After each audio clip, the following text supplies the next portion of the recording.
And you talking about now, you got to deal with a dealer. That's fine. Because that's risky business. I am risky business. I am the cold-blooded sausage maker.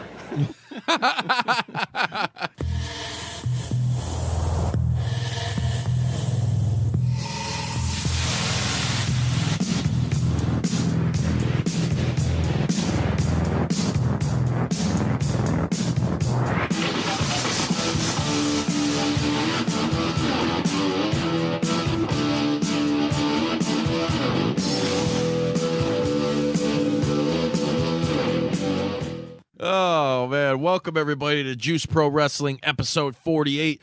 All killer, no filler. We got a very action-packed episode coming to you. We had a very eventful weekend this past weekend. But before we get to all that, I would like to send out my condolences, well, all of us would, to Jungle Boy from AEW. As you know, his father was Luke Perry, famous actor from 90210, Buffy the Vampire Slayer, and more recently, the CW show Riverdale. He has passed away. He suffered a massive stroke last week, and it's been reported that he did not recover, and he passed on early today. As of this recording, it is 3/4/19 on a Monday. So, super sad note. I was a huge 90210 guy, Mark, as a kid, you know. Cue the music. Da-na-na-na, da-na-na-na, da-na-na-na, da-na-na-na. Fuck yeah, go! Why, Dylan, why? Super sad news, man. He was such a cool guy, and not only that, I mean, you guys might be sitting there thinking, well, why the fuck are you talking about Dylan McKay, a.k.a. Luke Perry? Well, I'll tell you why. Because not only was his son, or his son is a professional wrestler, I said a professional wrestler, he was a huge wrestling fan, and it's something he never lost sight of. I was telling JR before we went on the air today that he was doing an interview with Sam Roberts, and Sam was asking him, he's like, well, what do you watch? What were you into? Have you ever lost sight of wrestling or anything? And he's like, just super chill and cool. He's like, I never lose track of anything. Like, he still watched, you know. He's like, I'm glad they got the network because then I could watch whenever I want. And he's talking about how the whole intro we did today with the America Dream, Dusty Rhodes, that was for Luke Perry. His favorite wrestler was the America Dream, Dusty Rhodes, and Ric Flair. So I should have pluralized that, wrestlers. But anyways, he was a guy, he knew his shit, man. And going through Twitter today to see the outpouring of support for the family and Luke himself, it was fucking amazing, man. I mean, everybody from the pro wrestling world and just the entertainment industry as a whole, anybody who's ever worked with them, and people who haven't, people who got into the entertainment industry because he inspired them to do so. Like, that's, to me, that's great shit. He became a fucking heartthrob through 90210, and as I remember, my early memories of him were obviously like that, and then Buffy the Vampire Slayer, which was super huge when we were kids. Luke Perry was just the coolest dude. He was cool. He was like anybody the rebel. our age, like, grew up, you know, wanted to be Dylan McKay. I remember years ago, like right after he graduated high school, Cuggy stole one of his sisters. Do you remember the Barbie dolls? Yeah, he made like the Dylan McKay lighter. Yeah. I had that for a long time, and someone stole it. It was just like a hole in Dylan's head, and I just kept a bic through it. Yeah. It's like, what is that? I was like, fucking Dylan McKay. So I missed that. Yeah, that was a local legend. He and a lot of people, JR, I was talking to JR before we went on air, might not know this. He was such a huge avid wrestling fan. I mean, he always supported his son and went to the wrestling events that his son was performing at. But he also was one of the producers of the Ric Flair 30 for 30 special. Yeah, I did not know that. Which is Juice dropping that knowledge, hashtag Juice for Thought. That's just super cool, man. So it's a sad loss. On top of that, you got Keith Flint from The Prodigy. For all you guys out there and gals that like that, what would you classify them as? Like a fucking weird, like house, not house, like techno. Kind of like an industrial techno. Industrial like, tech, yeah. That was like that late 90s thing. I'm the fire starter, pocket instigator. Yeah, I remember purchasing Fat of the Land, their big album. Yeah, it was. I remember when that came out. That was like, what, 97, 98, something like that?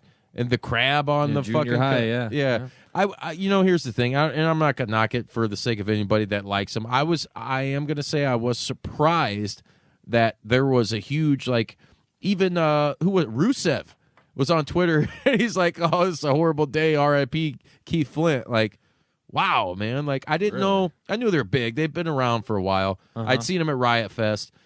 I was never really a huge fan, though. That's just some shit I couldn't get into. I liked him in junior high, but reports are coming out that it was a parent suicide. So, once again, any of you guys out there listening, if you know somebody you think is in a dark place, reach out to them. There's all kinds of hotlines, and anywhere you can go. Help a brother or sister out, because that depression fucking sucks, man. And you don't know what you got till it's gone. And I hate reporting shit like that. So we're gonna move on to a more positive note. Well, before we do that, one more note. The crew here at the Juice Pro Wrestling Podcast would also like to send their thoughts and well wishes to Howard Finkel, who on the same day last week. Ladies and gentlemen, suffered a stroke the same day as Luke Perry, and it's not looking good for him as well. Yeah, there was some other shit that came out, and I guess Ric Flair was the source of this, and it was a botch. I did an episode of the Revisionist Booking podcast, which will come out and be available actually today. Well, not today as in our recording, but as in the day it airs on Wednesday. And as we're recording, RJ, one of the hosts on the show, was telling me, he's like, oh, there's reports coming in that Harley Race has terminal lung cancer. And I'm like, shit. Well, then I go on Twitter this morning, Ric Flair's like, oh, I'm sorry for being personally responsible for spreading that rumor. I'm glad to report that he does not have terminal lung cancer. Yeah, he'll be fine. So there was some kind, I don't know what the fuck it was, but it was a botch. Flair drunk. Yeah. Woo! Happy birthday, Nate. I like that. I like it a lot. But yeah, there's a lot of death going on, so it sucks, man. But like I said, let's move on. Let's get on with it. Right on. This past, actually, before we go into our main topic of tonight, I want to get on a quick little news tidbit. Some stuff I noticed. We got Torrie Wilson going into the WWE Hall of Fame. I think is well deserved. She's one of the most attractive pieces of eye candy we've ever had. Well, not only that, but at the age of 42, I mean, she looks better than she did in her 20s. Yeah, damn, girl. She's looking good, man. She's leading a positive lifestyle, working out, doing all kinds of weird yoga and whatnot. Yeah, it works. Yeah, damn, it works. So she's going in. We also heard that there might be some potential guys on the chopping block as far as WWE's roster. One, Jinder Mahal, and a surprising name, Ethan Carter III. Yeah, I guess Vince just wasn't impressed with his debut, and because he didn't create the gimmick. Yeah, I mean, he had him wrestle on what is their like Saturday show? I don't know. I thought the Superstars or something. I don't know. But it's some like off show that WWE has. But I guess like he cleanly lost to Apollo Crews. Yeah, like right after his debut, where he cleanly beat who was it? Dean Ambrose. Yeah. Who is now supposedly, reportedly staying with the company. Who knows? They may have just did all that to get hype. And, yeah, I think it was. Yeah. So that sucks for anybody that believed he was leaving, if he does. And I was one of those guys. So I also heard another wrestler that might be getting cut is Alicia Fox. Which if funny. she does, great, because she's been with the company too damn long. She's not good in the ring. No. And reports are coming out now that the whole reason AA Arn Anderson got fired was because he let her go in the ring while she was intoxicated. Come on, man. I think they should have terminated her right then. Fucking idiot. Yeah. It's fucking bullshit. I love Arn. A lot of people in the business love him, but hey, he'll get picked up somewhere. So whatever. Yeah. Fuck Alicia Fox. I was trying to cue JR up for a "you're fired." That's You're fired. Where's Trish? Anyways, another rumor for the Hall of Fame is Brutus the Barber Beefcake. Yeah. What? Yeah. We met him at the Texas Roadhouse. Yeah, I was like, hey man, I really liked you as the disciple. How come you don't have any of those 8x10 promo pics out? He's like, oh, well, I got some here. He pulled them out of his backpack. He's like, you want one? I was like, no. This is a true story, too. Yeah, it is. As much as I liked it, I was like, no, man, you should have had him out. Maybe I would have considered it. Dirk! Yeah. So you want to get on to the main topic of the night, or what? Let's do it. So this past weekend, Butch Man Lee, a.k.a. J.R. Butchko, and the Juice himself had the pleasure of attending the MLW Fusion TV tapings in Cicero, Illinois, at the Cicero Stadium. By God, what a fucking night! By God! Some breaking news out of that, which it really shocked me. When they went, right before they went on air, they announced MLW had a huge surprise. I'm like, okay, what the fuck could this be? And all of a sudden, Jim Cornette fucking comes out. I'm like, holy shit, dude, fucking James E. Cornette. Yep. And has joined the commentary team. And along with Tony Schiavone. Yeah, Tony Schiavone's a part of that. I hope, at least still I hope. I know there was some... He is. Is he still? Yeah. I read how they're breaking it down. You read some shit? Yeah. That should be... We should get you a t-shirt, hashtag read some shit. JR read some shit. Anyways, that was super cool. I did not expect to see Jim Cornette. Yeah. Really fucking pumped. And you guys can go on MLW's YouTube page right now and check out the live Being Sports recording that we saw actually filmed there live. Yep. Like it was legit broadcast on Being Sport at like 9 p.m., I believe.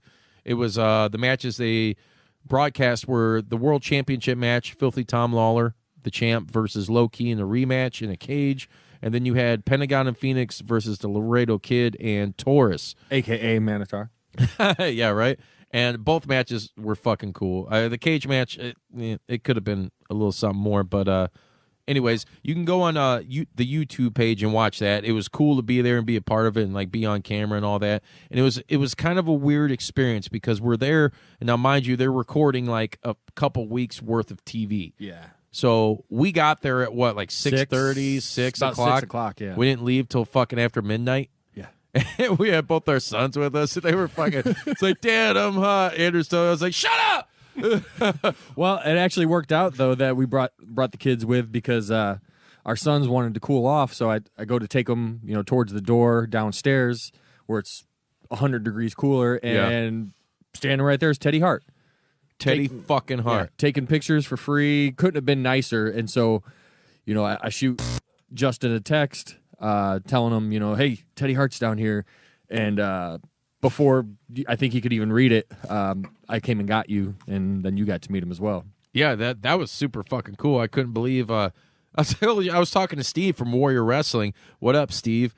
Get your tickets for Warrior Wrestling 4 on March the 15th at warriorwrestling.net. We're sitting there talking, or standing, I should say, and fucking JR sends me a picture like, oh, just met Teddy Hart. Like, what the fuck? Need to get down there, Steve. I gotta take a piss. I must end this discussion. And I went down there, and dude, Teddy was super cool. He was. It's weird because when we were watching him, and he fought how many times that night? The first match we saw him in was the middleweight championship match. Yeah. Which he killed it in. And he came out with the Hart Foundation. They had that tag match. And, dude, fucking Davey Boy Smith Jr. is a monster. He's a monster. He's real hard, real stiff. He's fucking... You could hear... I would not want to take a kick from that guy. Oh, no. He probably kicked through my fucking chest. Well, and you see when... who did they face? Who did they face? Was it MJF and Richard Holiday? Yeah. Richard Holiday went to use the sharpshooter, and he came in the ring and just smacked the shit out of him for using the sharpshooter. Yeah, it was. MJF is great on the mic, dude. That's why he's a part of AEW. I liked when he came out and cut the promo about he's trying to look up in the heaven and he's talking shit about Stu Hart, and he's like, no, wait. And then he looks down, he's like, Stu Hart. He's like, I know you're down there, like getting that heat, like. He was super cool. The only thing that kind of sucked about that was I think that was right around the time where the mics were fucking going out. Yeah, because the guy that was sitting right behind me, he kept talking about, like, I came here just to hear MJF cut a promo. Yeah. And then he comes out and the mic's not working. Yeah. And then they had the guy in the ring, too, the ring announcer. God damn it, I forget his name. Sounded just like Fink. Yeah. But his mic, he was trying to talk, and everybody was like giving him a little bit of shit, like the mic was just gone, and it was super weird, like to have those type of technical difficulties when they straight up had a team, a gang of motherfuckers there, like taking. Well, yeah, care you of see shit. when they had the cage, You had like 50 guys fucking running. Oh yeah, dude, that was no joke. But in the cage, that's another funny scenario that I was talking about with Steve as we're standing there. It almost fell. Remember Yeah, that when they were setting it up, it almost fell on the crowd. yeah. Dude, it took between the match, I think it was the Pentagon match, and then the next match was the cage match. There was like a 40-minute wait. I think it was longer than that. 40, 50-minute wait. Well, and they weren't the doing setup anything. and takedown, it was over. An hour. Yeah, they were like, well, there's tickets. Get your tickets. They're selling out. They're going fast. Like, get downstairs at the box office to get them. Nobody was walking down there. No. It was like, oh, what the fuck? That would have been the perfect time to, do an intermission, Yeah.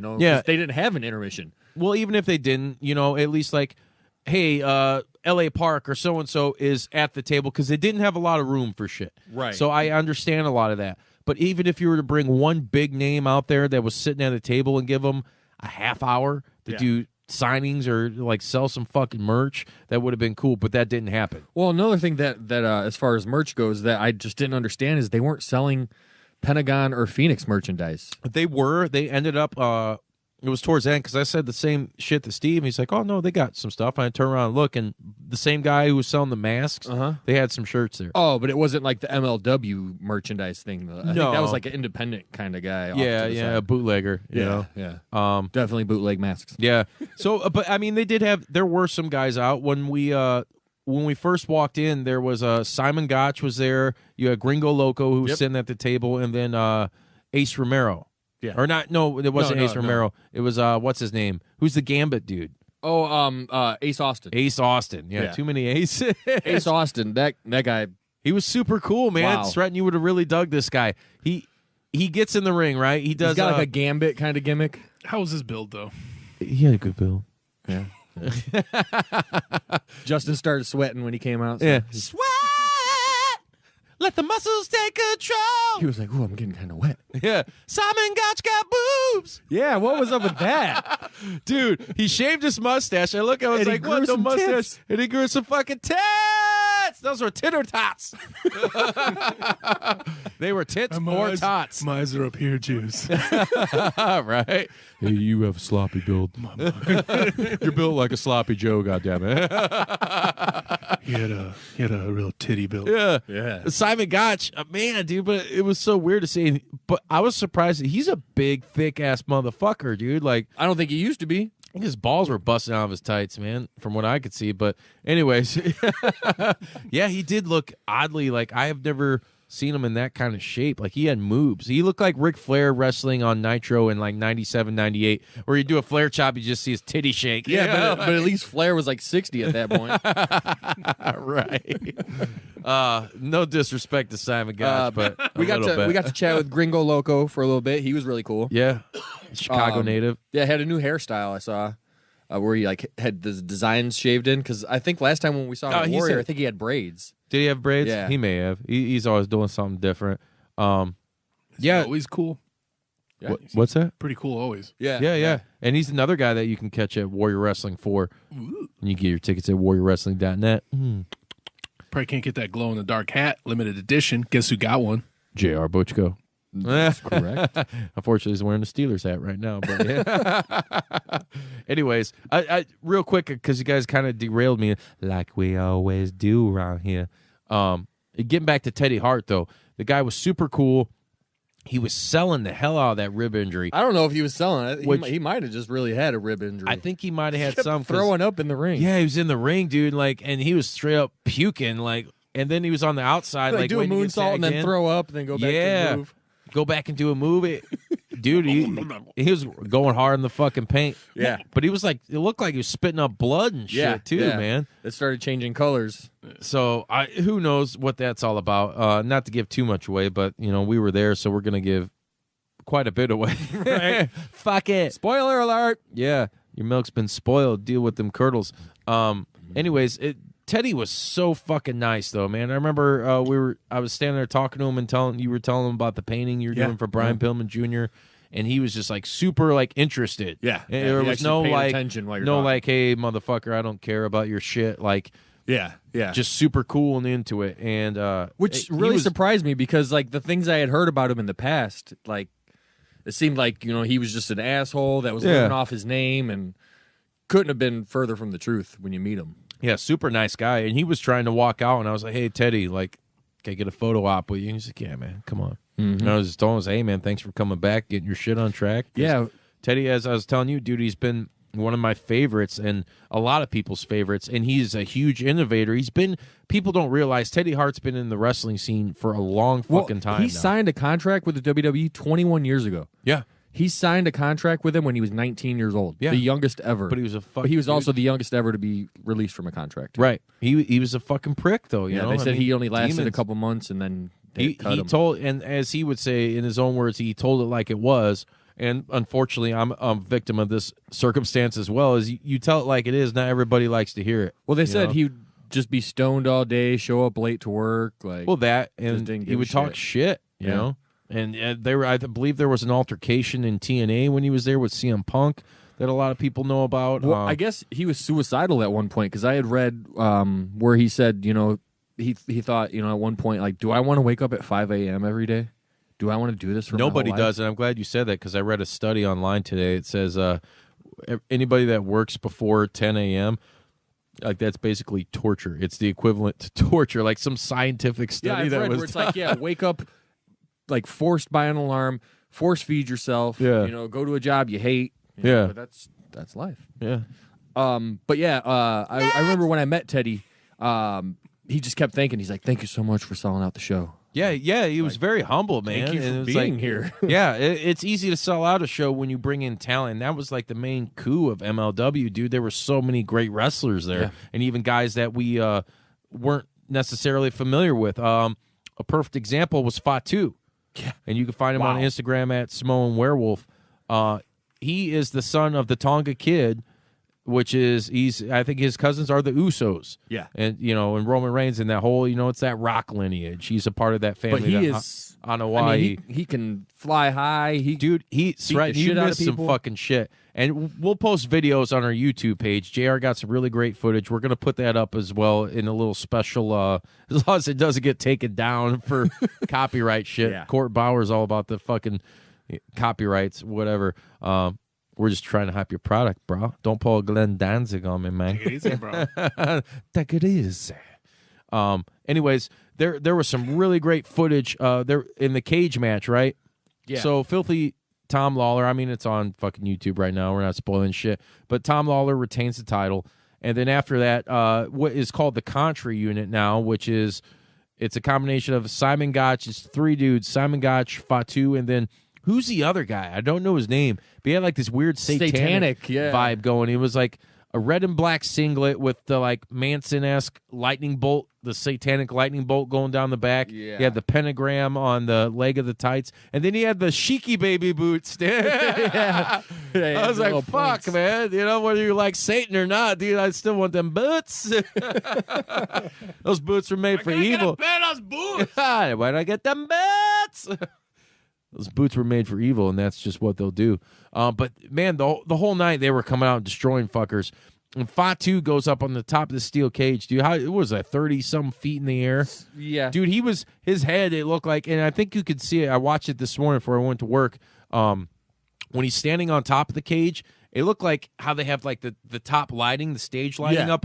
His head was, like, above that. Oh, yeah. Like, that's how high he was. And he jumped off and splashed it on Tom Lawler, dude. It was fucking insane. Yeah, I got a really good video of that one. And the dude is straight up legit, and much like shout out to Derek Ratface Martha of Blunt and Minimum Wage Assassins, who we also got to spend some time with there. It was very cool. He told me he was at the AAW Art of War event, to which Fatu also appeared and got a huge pop and did similar shit, like just showed up and destroyed and got over real And big. I liked that tribal theme music that he had. Yeah, and he blew fire. He do a fucking fireball, too. God damn it! Yeah. I love Samoans to spit. Hot fucking fire! Yeah! I loved it, dude. And I was like looking at some shit or doing something and I fucking missed it. So at least I can go on Be in Sports or YouTube MLW and watch it again. But I was right there, dude. Yeah. The one cool thing is, so we get in, we go up, and there really isn't a bad seat in that place, dude. They do stadium seating in a gymnasium, so they do like some roller derby shit there and what have you. We're up in the bleachers, and it's like cool. We got a little spot up here, And And then when I was down to get my buddy to get Rat Face, we're coming up, and then like one of the guys from Bein Sports is like, "Hey man, we'll sit down here like by the ring." I'm like, "Fuck yeah!" Like, so we go over there, and I'm like looking at you, I'm like, "Hey, come down, come down." He's like, "How the fuck you get down here?" I'm like, "Don't worry about it." We're down here, and then unfortunately you had that big son bitch. I sat behind the biggest guy in the whole place. He was miserable, Sreten, for so long. Yeah. And I was just like, man, god damn it. Because it was making me miserable for a hot minute. I'm like, dude, like either we're going to have to kick this guy's ass. Yeah, because it was like brothers that were... He was like the wall from They were like the WCW. 3-minute warning. Yeah. Oh, yeah. Rosie and... Yeah, there were some two big Mexican brothers sitting in front of him. And you couldn't really see shit. But there were still some cool angles you got, dude. Yeah. You got hella cool Yeah, video. I just went and ended up standing in the aisle to Yeah, get yeah, video yeah. and pictures, yeah. But, I mean, even still, you guys can see I wore my bright green Malignancy T-shirt. Shout out to Danny and the boys out from Yonkers in New York. And you can catch me. You can see us. But it wasn't as much as I thought it was because we were kind of off to the corner. Uh-huh. So they shot the dude in the front with the Joey Janela shades. Oh, really? Yeah, you know what I'm talking about? Yeah. Yeah. Well, I'm sitting watching the show, and Justin's trying to get my attention. I'm like, what? And he's like, dude, look behind you. Oh, yeah, real quick, not to interrupt you, Right. but because Ratface, we had just got through with it was during the Lucha Brothers match. Yeah. So the concept for the tag match was Lucha Brothers versus Team AAA, which was Laredo Kid and Taurus. And Ratface is looking at me, he's like, hey, man. He's like, where the fuck's Conan? And I'm like, yeah, I mean, I know on MLW TV, Conan's like their guy, much like he is for and he was advertised on the LAX flyers and Impact. Yeah. So it's like, man, that's a good fucking question. I don't know, maybe he didn't make it. I mean, whatever. He got sick, yeah. And I'm turning around, I'm looking there, and I'm like, and right where we were sitting, they had the big MLW curtain. Yeah. Which banner. I'm pissed because we should have got up and stood up and took fucking fist pictures. Right. Whatever. Fist myself later. I'm pictures? looking around. What? You want some too? You want some? No. You want a little? So pictures? Oh yeah. So I saw some naked pictures. Go on. Anyway. Anyways, I'm looking around. I'm like, holy fuck! And I'm trying not to mark out because that's like, dude, it's like where we're sitting now. It's fucking Conan, dude, and that just a legend over here in the U.S. Yes, he is definitely, but you gotta understand, like in Mexico, He started AAA. yeah, dude, Conan is like Hulk Hogan in fucking Mexico, dude. Yeah. He is fucking huge. He is like the guy. He's the one. He was. People may or may not realize this, but he's the one that brought over Rey Mysterio, Psychosis, Juventud Guerrera, and now he's doing much the same with Pentagon and Phoenix and all these other luchadors. All your dude. top luchadors were brought here by Conan. Yeah. So I'm looking over and I'm like, fucking Conan's just standing there. He just looks like some grandpa at this point. Yeah, like, you guys there on JR's Instagram, which is what, at JR? JR.BUTCHKO. You can check that out. It's funny that it's a picture. Dude, I'm like, dude, look at it's like, get a picture. Like, That's I why I look put it over in at selfie Ratface. mode. I was like, hey, there's Conan. He's like, holy shit, dude. It's just like literally like 5 feet away from us, just standing there. And he was watching the match, Like, it was super cool. Like, you could tell what he's out there watching. So when they get back, he can be like, hey, man, this is what you did good, or this is what you didn't do. He's just scouting it. Yeah, dude, it was super fucking cool to be a part of that, man. And just to be that close to fucking K-Dog. Hey, yo, Lex. I should have cut the promo on him. Yeah, why don't you bow down and peel my potatoes, and while you're at it, give me some lumpia. Oh yeah, but that was super cool. What was another one of the matches we saw there, JR? Out of what? There was like 12 matches? Yeah, like I said, the only bad thing there was it's kind of chaotic when you're there watching because you don't really see the format that in this. You see some of the story that's being portrayed, but until it's pieced together on their TV show, it's like, what the fuck? Like, Yeah. why did they do this at this time, or why are they doing that? But Well, some other matches we saw. Hijo de la Park yeah, the son of La Park. versus Puma King. Yeah, that was a good That match. was a good match. Then there was a death match between L.A. Park and Mance Warner. Mance Warner, yeah, is fucking awesome, dude. Yeah, he had a huge following there too, surprisingly. Well, no, Mance Warner, he's kind of big. I believe he was a former CZW world champ. He's currently with he's a big wig in GCW. He's fought one of my homies, Schlack. You can follow Schlack at Schlack187 on pretty much all social media. Does a lot of fucking death matches, and I think that's why it had to have been why that was a death match. Yeah. It wasn't much of a death match, not to really knock him, but I mean, it was more of a hardcore match than a death match. Remember they set the table up, LA Park did, and it just collapsed. it collapsed. Dude. Well, to his credit though, Mance Warner was laying on it when it collapsed. So Yeah, but he was giving people Bud Light and shit, and I was like, man, go Bud Heavy or go home. But whatever, But it's cool because his character is like that white trash character. Yeah. And well, that's why I said. I think I said to you at the event that he'd be perfect with the Briscoes. Yeah, he definitely would. Not Gerald Briscoe. No. I thought that match it was pretty cool. That was actually the closer. And it was weird because when I was talking to Steve, he's like, I bet you they close. Because you guys have to realize listening, we're in Cicero, right? At Cicero Stadium in that area that is basically essentially like the Latino version of Chicago. Like that's... Like when LA Park came out, you could tell that that's the reason the majority of the crowd was there. Exactly. And that's when me and Steve were talking. He's like, man, I wonder if they're... Because it was really kind of even like weird to him and kind of, I don't want to say like irritating to him, but just like kind of what the hell's going on with the cage match setup. Yeah. And he's like, man, I was here in November and it was just like bam, bam, bam. It was fluid. Everything was good. The crowd was fucking pumped. And like when he got there, he's like, what the fuck's going on, dude? Right. Like an hour in a mission and they're not doing shit. Yeah. Other than saying, well, buy your tickets and there's $8 Modelos. Yeah. Right. Or you can have a Bud Light that Mance Warner's just giving away for free. Yeah, so it was kind of weird in that aspect, but fucking the LA Park Mance Warner match, I don't know, man. I would like to see it on TV. It didn't really. Yeah, live it was kind of anticlimactic. Yeah, exactly. That's the words I was fishing for. There were some cool spots. Now, granted, like LA Park, when he took it, remember he took his waist belt off. And was beating the shit out of Mance Warner. Was kind of hanging out a little bit. Yeah. And he was just beating the shit out of him, smacking the shit out of him with that belt, dude. Mance Warner took his suspenders off and started hitting him with his suspenders. Yeah, dude. And fucking, but dude, LA Park, a.k.a. La Parca, the original La Parca, he did that fucking suicide dive. And it was, dude, he was like a bullet coming out, a big fat bullet. I was going to say, LA Park, he might be twice the man he used to be, but he can still fucking fly. Yeah, dude. It was cool, man. That was super cool. But getting back to what I was saying, though, like how that whole area is very Latino-oriented. So it was cool to be in that atmosphere to where it was much like as close to somewhat of an authentic lucha crowd as you could get in the States. Yeah.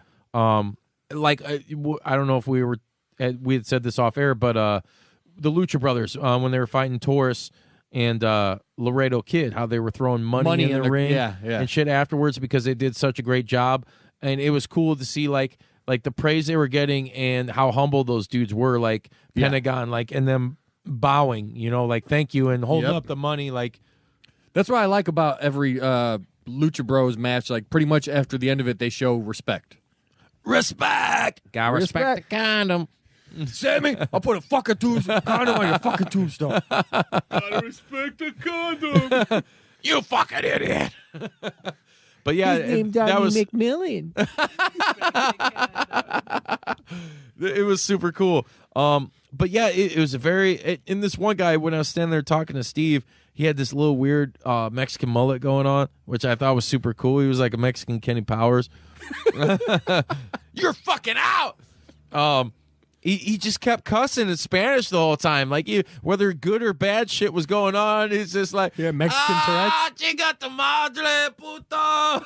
Like, and I was just looking at Steve. I don't know if Steve understood or not, but I'm just like laughing because this dude's like wasted. Obviously, he's just shouting obscenities.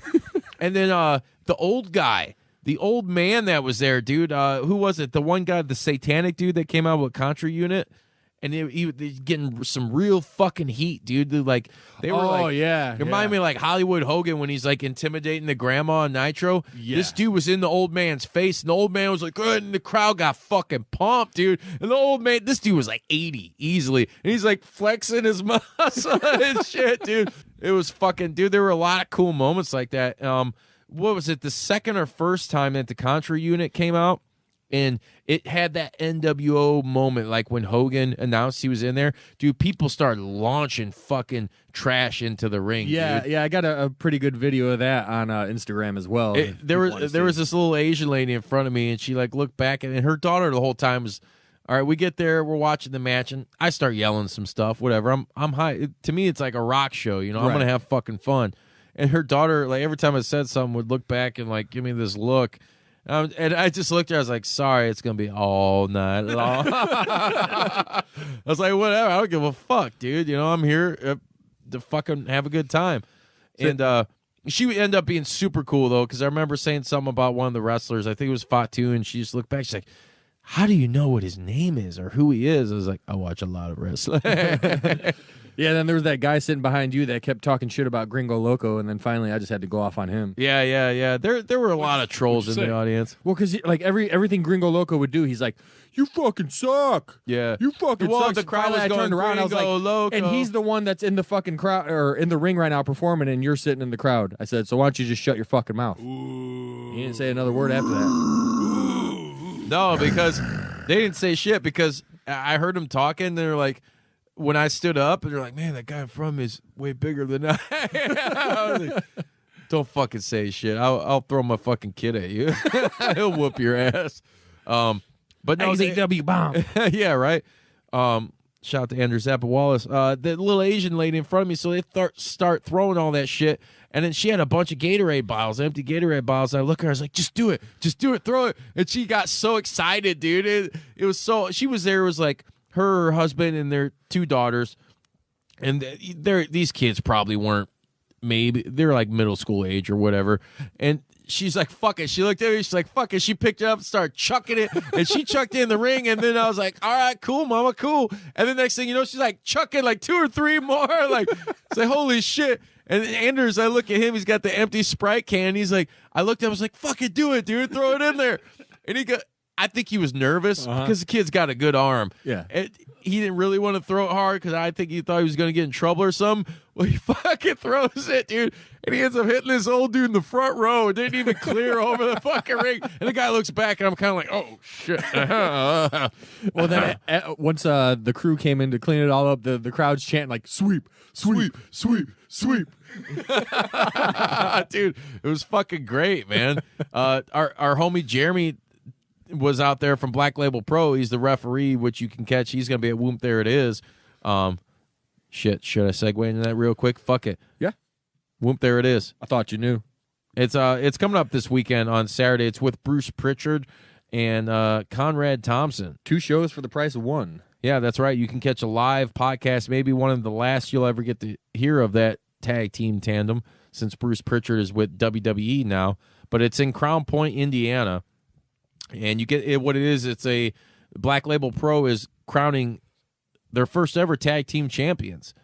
And they got a stellar roster stacked. We're not really going to go too much into it. You guys can check it out. Black Label Pro out on Twitter at BLP Wrestling. Or no, they're Black Label BLP Pro. Yeah. On Twitter. I think Mikey's going to listen to this shit. He's going to be juicy fucking botch it again. I'll do a quick rundown of some of the matches of note. Ricky Shane Page versus Swoggle, formerly known as Hornswoggle of the WWE. Yeah, and he'll be at the Art Theater on March 30th doing a stand-up comedy show. That's correct. Another match is Bear Bronson versus Jeremy Wyatt. Whenever you say Bear Bronson, it makes me think of like a naked Charles Bronson. You just went full Bear Bronson! Ah! My God, what a dick! We got the Space Pirates versus Sadcomp versus Hysteria Sreten likes that Space Monkey. To infinity and beyond. Come on, Space Monkey! Come on! Shout out to Mike Quigley. Hey, nice to meet you, Space Monkey. Nice to meet you, too. Is that what he did to you? Did he say, Nice to meet you, too. stupid monkey? Another match, PME versus Ethan Page and Kobe Durst versus hashtag NNF versus The Production. The production. And this will be the finals to decide the first ever BLP Tag Team Champions. Yeah, it'll be cool. Like I said, you can check Black Label Pro out. Just search them on Twitter. Do a Google search. They're on Twitter. They're on Facebook. They're on Instagram, all that shit. So it's going to be one hell of a show, especially all you guys in the local area. It's a fucking hell of a month, man, for fucking wrestling. I can't keep up, dude. Like, it's March Madness. I like that analogy you used when we were hanging out last weekend. Yeah. Like, dude, it's March Madness of professional wrestling. And I think shout out to Mike from Windy City Slam, who also works for the Chicago Tribune. He wrote an article on that, talking about all the shit going on in the area, and it was pretty much, he said the same shit. Like, it's the March Madness of professional wrestling this month. Yeah, I had commented on his Instagram earlier. Chicagoland, Northwest Indiana region, man. It's just, there's so much going on. I do have one more match I want to advertise for Whoomp There It Is. Thought you knew. Say, woo, there's my butt. There's my butt. We got Cabana Man Dan. Cabana Man Dan. Boomer Hatfield and Jake Lander versus Brian Pillman Jr. Nice. Boomer Hatfield's the baseball guy, right? With the mask. He's got the mustache mask. Yes. Yes. They're facing Brian Pillman Jr., Trey Lamar, and Missile Assault. Nice. Yeah, so again, that's the Whoomp There It Is event, March 9th in Crown Point at, is it On the Square Sports Complex? Yeah, on the Square Sports Academy. Super cool place. They held the Big Trouble in Little Crown Point event, which I attended. I saw Ethan Page win the world title there from Jordan Grace. Yep. It's a very cool place to see a fucking show. They'll serve alcohol. They'll have pizza there. They're sponsored by Domino's. It's going to be a great time. Go out and support Mikey and the boys. You're going to have a fucking good time. But getting back to MLW, there was another crazy thing that happened there. I remember who was the fucking guy? He ended up joining like the MJF and the other dude, the Holiday. You know what I'm talking about? He was the tan dude who was obviously juiced to the gill. Oh, Alex Hammerstone. Alex Hammerstone. Shout out to him. Yeah, he had a match with Brian Pillman Jr. And his back pimples. He was juiced to the gill. Well, it's funny because as soon as we got there, we had to use the bathroom. So we're going in, and Alex Hammerstone's walking out. Yeah, and I thought he was cool. I said, hey, man, he's jacked. He's a fucking huge dude. Oh, yeah. I mean, he's probably got like at least 22-inch arms, dude. Well, I heard somebody say 27-inch, but... No. Dude, Scott Steiner was probably like 27. Yeah. But, say my name! I heard something! Scotty, what's up, brother? I'm too far away from the mic, but it's me. You know me. That be Black Booty Daddy.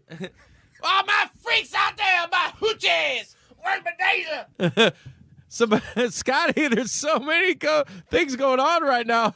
Too lazy to get up there to talk to you. The Booty Daddy. My freaks. All right, Scotty. Till next time, brother. You just totally derailed me, Scotty. Yeah. But with Alex Hammerstone, so we see him walking out of the bathroom as we're going in, and before we can even leave, he's right back in there. Yeah, dude. He had the BGs. You guys went in the bathroom. I was like, fuck, I ain't gotta go. He came out and I was just like, hey, man, what's going on? Like, fucking have a good show tonight. He's like, he was a super cool guy. Yeah. Like, credit to him. He was just like, hey, thanks, man. Like, hope you enjoy the show. I'm like, all right. And then, like, I'm like, fuck it. Tell Durs, like, hey, I gotta go in there and take a piss. I go in there and piss and come out. And as I'm coming out, he's walking back in there, going into the stall. I'm like, hey, business ain't done. And then it's so funny because, like I was telling you earlier, if you go on YouTube and watch MLW's YouTube and watch the Intimidation Games special they did, the Hart Foundation on their shows always has like these little video segments. It's called like H2 or something like that. It's like Teddy Hart and Brian Pillman Jr. at the poolside, and they're like, they talk about shit, and then they're like, come on, let's go for a swim. And then it cuts to like Brian Pillman Jr. He's like, hey, read this as a D-I-A-R. However you spell fucking diarrhea. I totally forgot.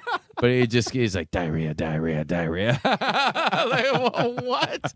It was so fucking weird. And like, I liked it a lot, man. And tell me, dude, Brian Pillman Jr. had some fucking, he had a great match. He lost again, which I'm surprised. He fought Alex Hammerstone. Yeah. It was a great match, though, man. Every time I see him, he gets better and better, dude. Yeah. And this is the second or third time I think I've seen him wrestle. I love it, man. I'm a big I love when guys do tributes to like their fathers and shit. We've talked before. Like, I'm a huge fan of Frank Zappa. I love the Dweezil Zappa shit that he's paying homage to his father, and at the same time kind of creating his own niche. And that's the same thing Brian Pillman's doing.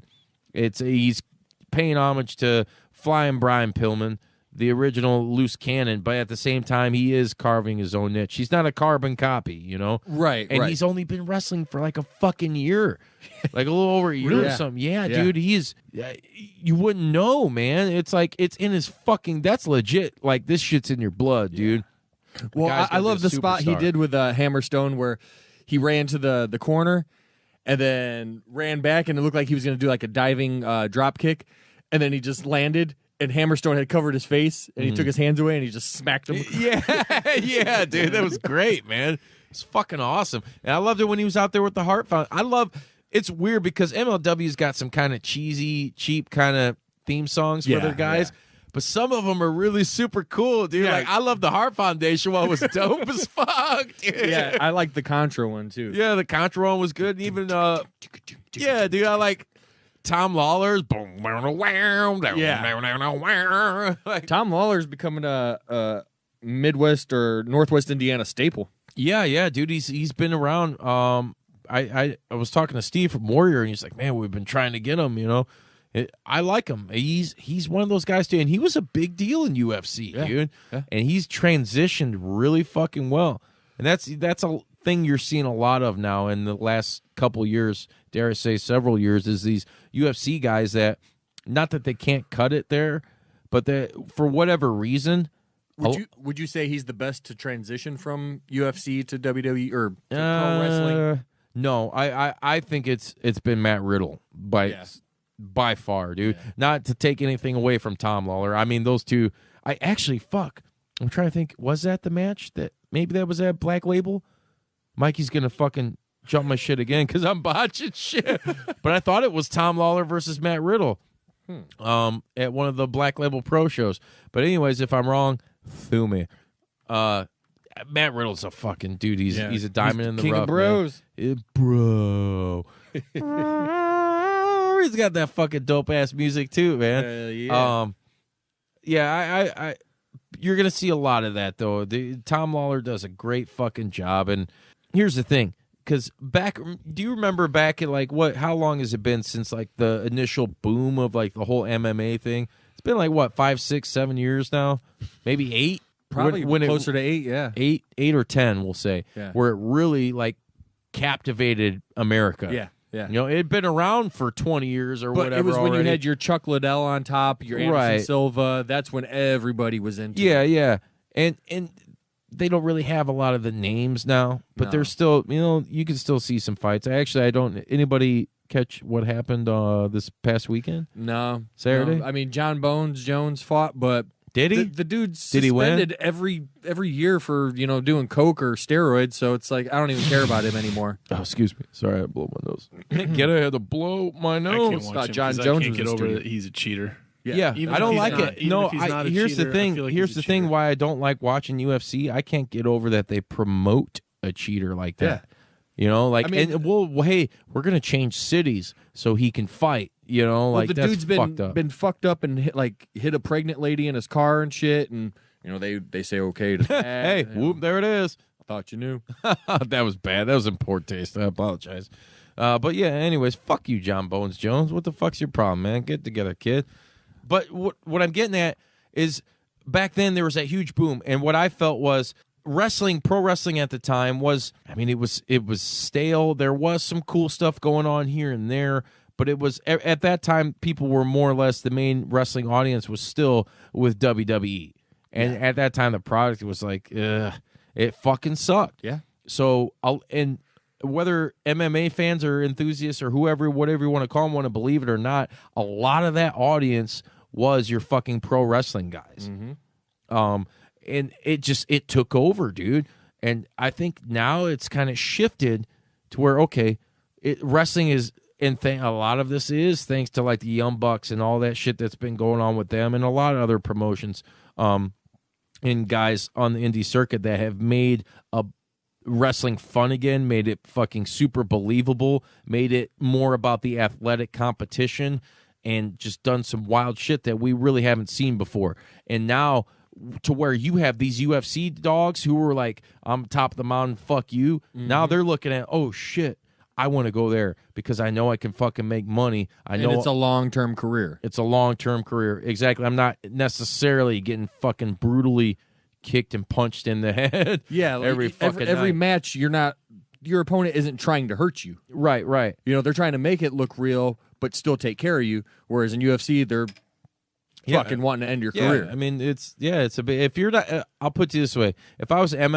MMA fighter and I was in the UFC and we were going to fight each other, even if we were boys, and because there's a lot of those guys that are friends. But if you're booked to fight someone, to me, it's been the same in any combative sport, and I'll put it on the same level as even with football. Like when I told my son, if you're not out there to hurt someone, and I hate saying that, but you have to have that killer instinct because that's the type of sport it fucking is. Yep. When it's bare bones and it's down to it, if you're not out there to fucking destroy, you have no business being in a fucking wrestling ring, an MMA cage, or on the gridiron.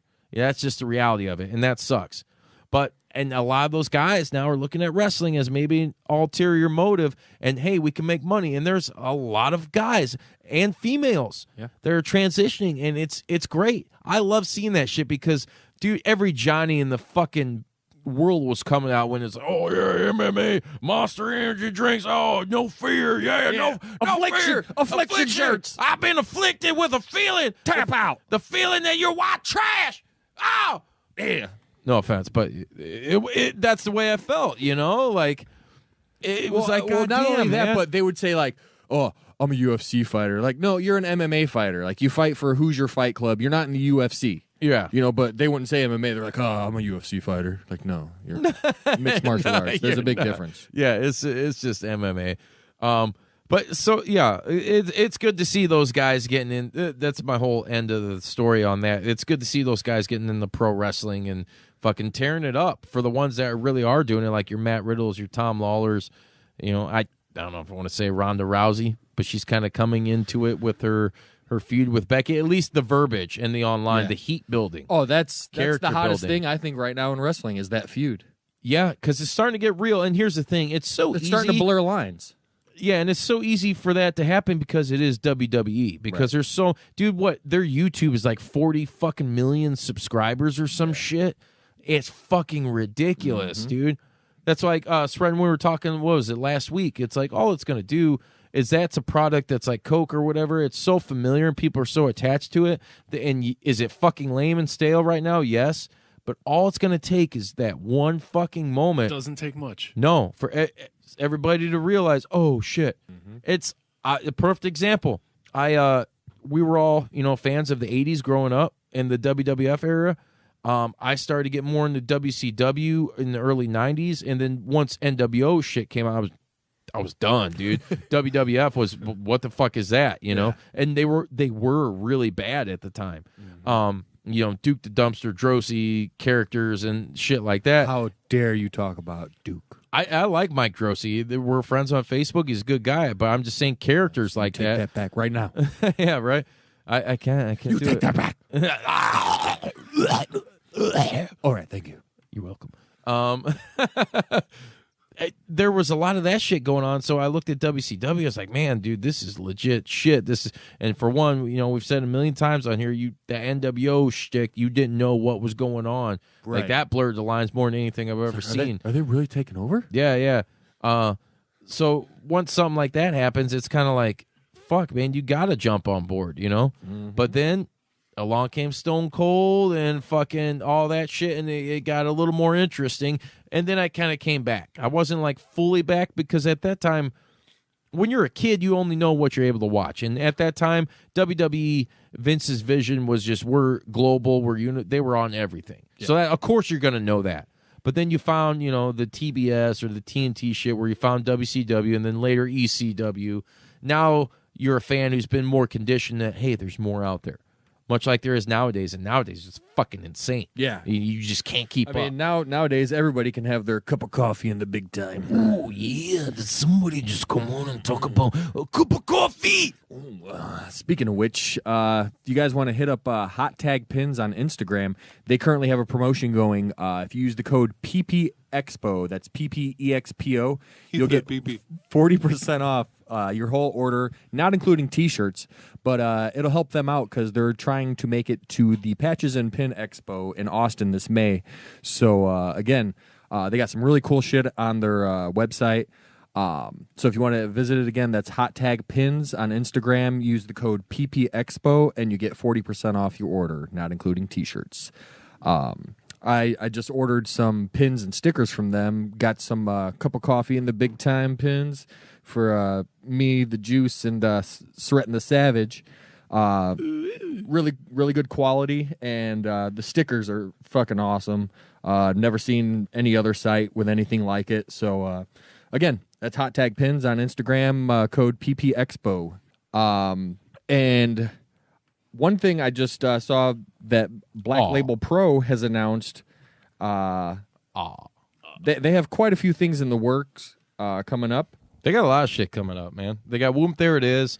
They are, and we're going to have Jeremy back here on April 8th to talk about the Adventures in Wrestling, which is during WrestleMania weekend. And after that, they have one of your favorites, Papa Shango.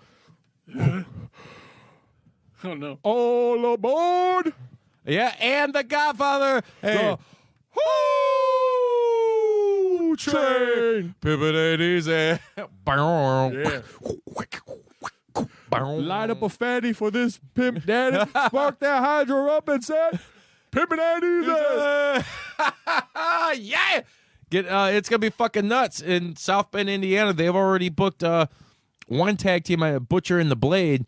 Those are guys I know that compete regularly at Black Craft Wrestling. Yes.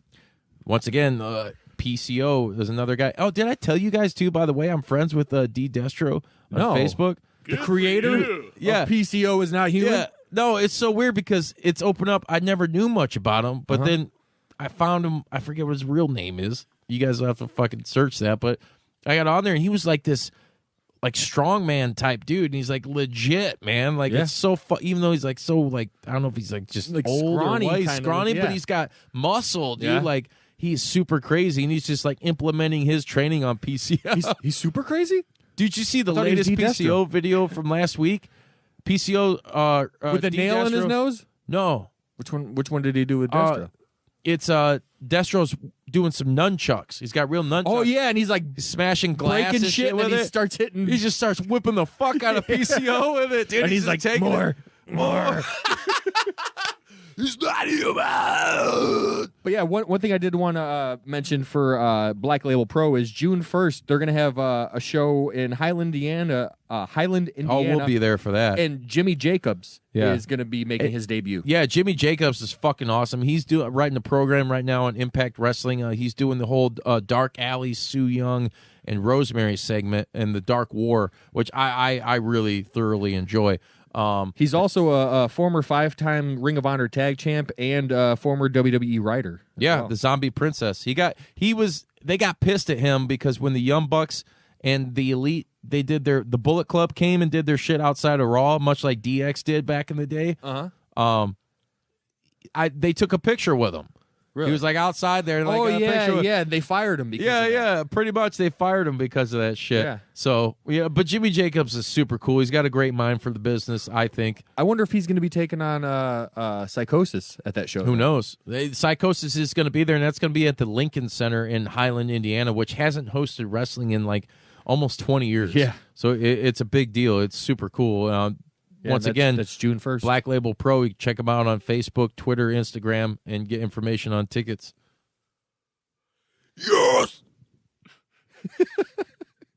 Do it well. All over the floor. All right, yeah.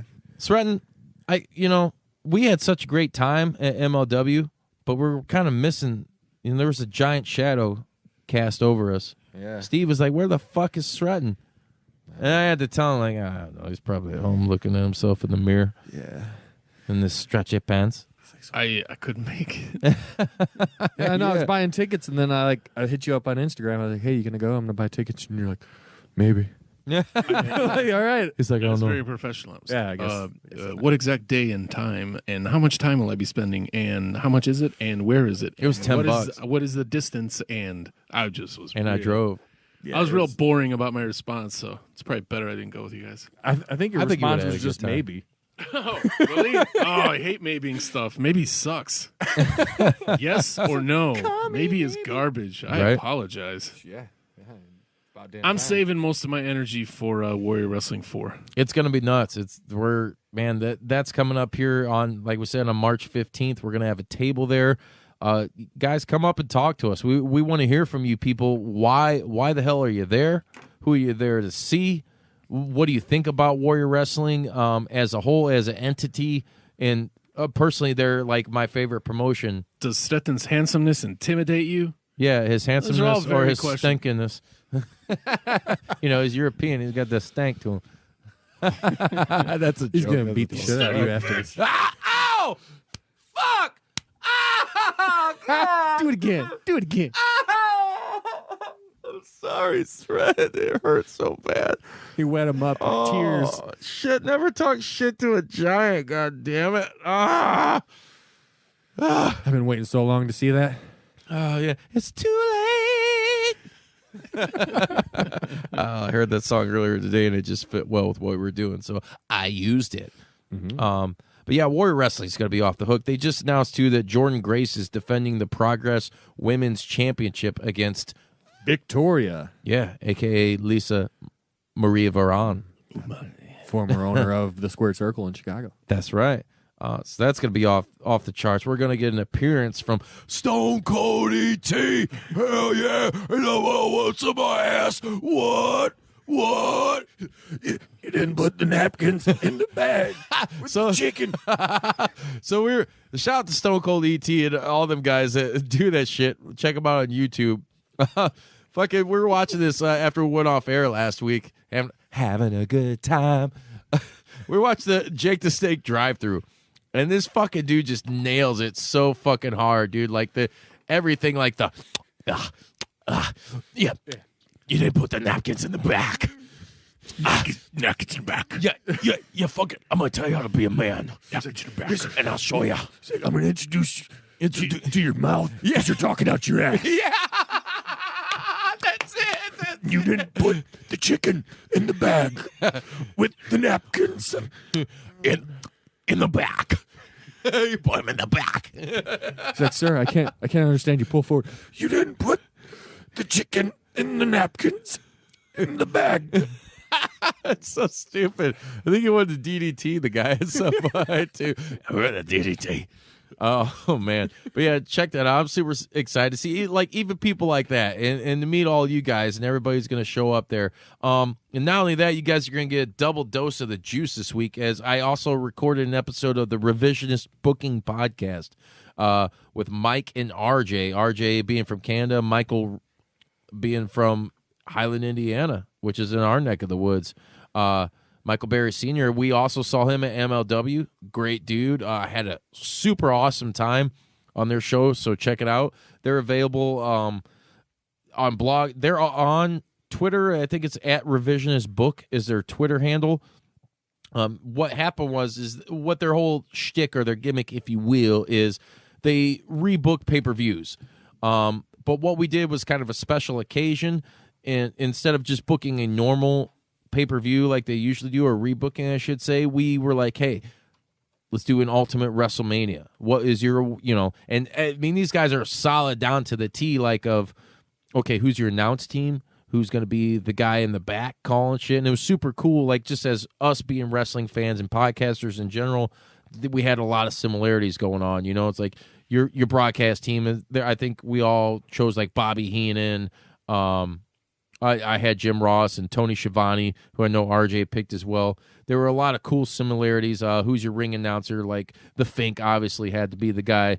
I obviously chose my being a hometown boy, Indianapolis, Indiana, for my location. But you can find out more. We did 11 matches each for the card. There's some wild shit going on. And this was any wrestler, anytime, anywhere, any point in their career. There was some really cool shit going on with these revisionist booking podcast. You can check them out on blogtalkradio.com/Wrestling Perspective Network. The guy's got a really cool show. Make sure you follow him on Twitter.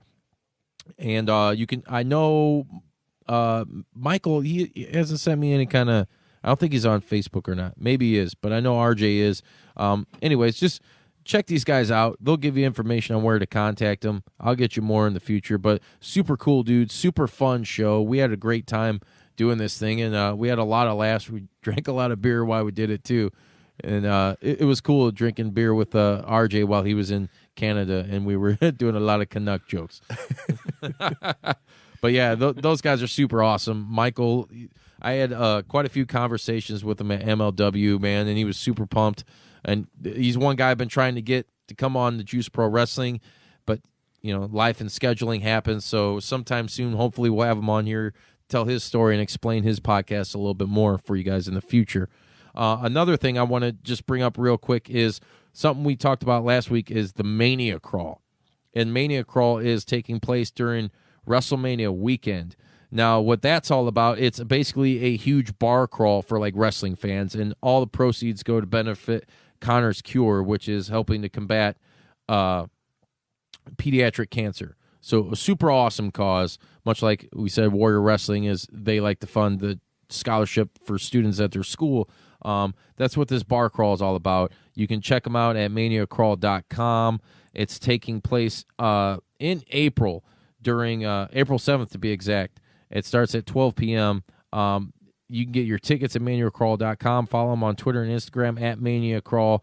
They're going to offer a VIP package that includes a ManiaCrawl t-shirt, koozie, and bus transportation to MetLife Stadium. So once you guys get all wetted up, you can go enjoy the 20 hours of WrestleMania that you're going to see.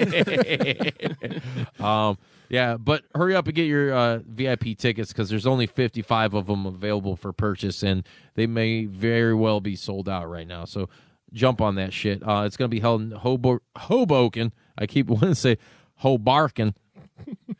I actually have a prompt. I want to anybody that hears this that ends up at the pub crawl. Yeah, if you could please call 872-267-4199 afterwards.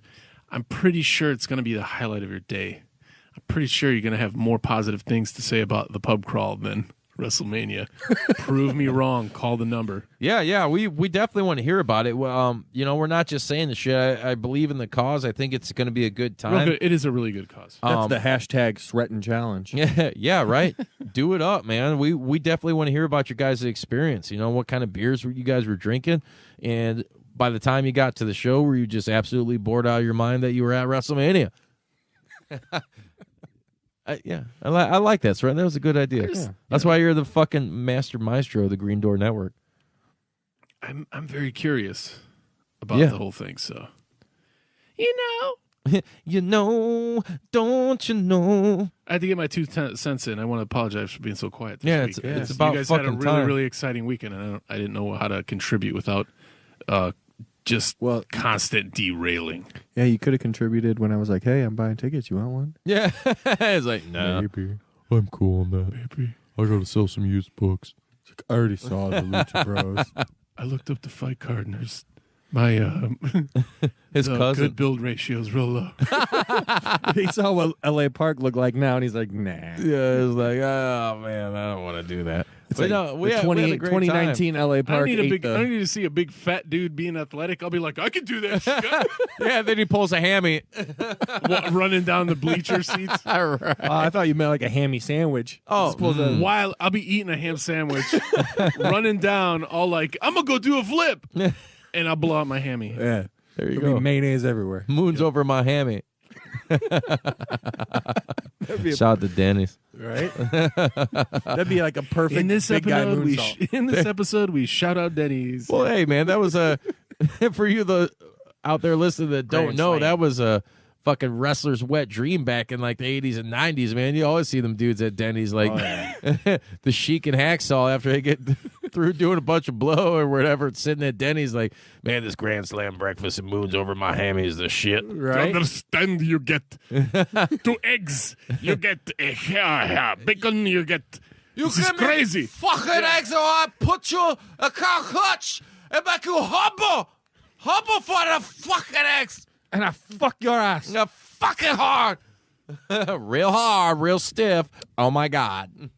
We just went there like we always do. Yeah, so we had a good time. I'd like to share that with you guys. A great time. Yeah. It was fucking awesome. The next time MLW will be out this way is July 6th for another set of MLW Fusion TV tapings. Probably going to be there again, so watch out! Yeah! All right. Well, all right. How you feeling fucking Sunny D? All right.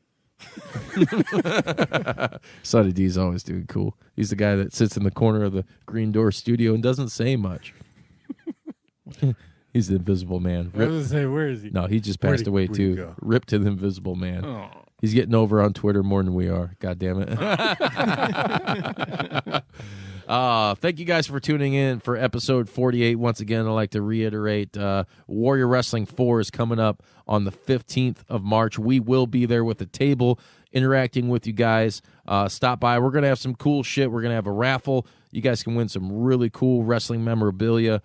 Sign up for the podcast and just enjoy it. We're going to fucking party, man. That's what it's going to be about, you know? We're going to sit there and have a good time as podcasters and as friends of the wrestling community, and we're just going to rock out with our cocks out! Well, we can't do that. No, There you it's go. A lot a of Catholic yelling. school. There will be Yeah. no cocks out. Yeah, You might yeah. hear a lot of yelling. You might see some cool T-shirts, but Yeah. we're all of us super friendly and super excited, and just come be excited yeah, with us. Tell us super why you're accessible. hyped. I'm not Yeah, friendly. Just come hang out. Don't believe the JR hype. No, he's not really depressed.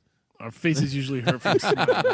We're gonna have a My face hurts from you slapping the shit out of me, asshole. That was like the Davey Boy Smith slap MLW. Dude, man, they were super hard, super stiff slaps. But yeah, I'm super pumped, man, that we get to meet everybody and talk to everybody at Warrior Wrestling. Their fan fest is off the fucking charts, dude. It's second to none. Yeah, I haven't been to a event where it's been more organized. I don't even think C2E2 is going to be as organized as Steve and the gang.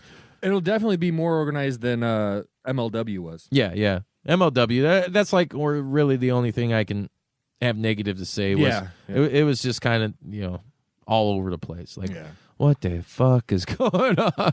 But hey, at least we got to see some cool fucking matches. And meet Teddy fucking Hart. Yeah, Teddy fucking Hart. That's where it's at, man. He's the fucking shit. We saw a lot of cool people, a lot of up and comers, a lot of guys that the JP Woo are going to be hearing about. And you're going to hear about it on Twitter at JPW Podcast. You're going to see it on Instagram at Juice Pro Wrestling and Facebook at Juice Pro Wrestling. And you might as well join the JP Woo because why? It's the only thing to do. And that's the Juice Pro Wrestling Universe. That's the Facebook group. Join it or die. You don't want to die. No, you won't die. You know, we'll give you 8 seconds. Oh, I got one more thing. Do you now? Well, we got 2 things. I'd actually like Juice to I got 2 guns, pitch the one for voicemail each of line you. one more time. Because over the next 7 days, we're going to be planning what we're going to do at Warrior Wrestling. Yeah. And you know, in our planning for Warrior Wrestling 4, we'd like to hear what you guys are excited about. So call that voicemail line. Juice knows the number. I just completely blanked out on it, and I don't feel like turning around. That number is 1-872-267-4199. And once again, if you didn't hear me, that's 1-872-267-4199. Good Lord, call that number. And I had a second thing, but I don't remember. So if you want me to remember, if you want to know what I wanted to say, just go to Facebook. Yeah, go to Sreten. People can find you on Facebook too, right? You're on Instagram too, right? I am, but you message Juice. We try to interact on there. Well, yeah. Instead of my own. Well, 'cause no, I'm hey, but you're a fucking character and people love you. You're a big friendly giant till you slap me in the fucking face. Well, that's how it runs. In a real podcast studio, your producer smacks the shit out of you and tells you to go to work. And, you know, I'm humbled for it. So he's like the Iron Savage? He is. It's the Iron Giant.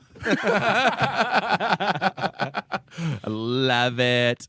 Hey, JR, Sreten, thank Thank you guys for Thank you. dropping in. And Thank you. MLW, fucking awesome time. We'll see you again July 6th. Warrior Wrestling. We're coming for you, Steve. We're going to have a good time. We're going to rock and roll. We're going to wet 'em up. Wet 'em up. Wet 'em up. Wet 'em up. I think he just said wet him up.